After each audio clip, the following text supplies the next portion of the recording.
এখানে আসলে একটা সাজোয়াজান বা এপিসি ভ্যানের আসলে প্রয়োজন আছে বলে আমি মনে করি না। কারণ আমরা ওইখানে যে প্রতিফলনটা আমরা চেয়েছিলাম আমরা আন্দোলনের সময় সেইটা আসলে পুরোপুরি বাস্তবায়িত হয় নাই।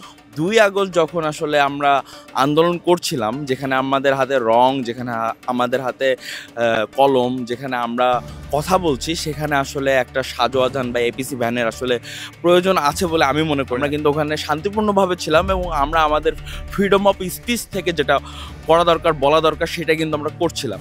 তো সেই জায়গাতে এরকম একটা এপিসি ভ্যানের আসলে থাকাকে আমি অন্য চোখেই দেখেছিলাম এবং আমার মনে হয়েছে যে না, এটা কি স্টপ করা দরকার। শিক্ষার্থীরা ছিল, আমার সাথে যে সহপাঠীরা ছিল, তাদেরকে নিয়ে আমি চিন্তা করা শুরু করি। কারণ আমি জানি যে এখন যদি আমি একে ছেড়ে দিই, আর এর থেকে ৫ মিনিট বা ১০ মিনিট পরে ও আবার অ্যাটাক করবে না, বা ও কোনো একটা অঘটন ঘটাবে না, এর কোনো নিশ্চয়তা নেই। এই ঘটনাটি ঘটেছিল প্রেস ক্লাবের সামনে, একদম ঠিক প্রেস ক্লাবের অপোজিট সাইডে, পররাষ্ট্র মন্ত্রণালয়ের গেটের ওইদিকে। যে প্রতিফলনটা আমরা চেয়েছিলাম আমরা আন্দোলনের সময়, সেইটা আসলে পুরোপুরি বাস্তবায়িত হয় নাই। কারণ এত ছোট সময় আসলে সম্ভব না।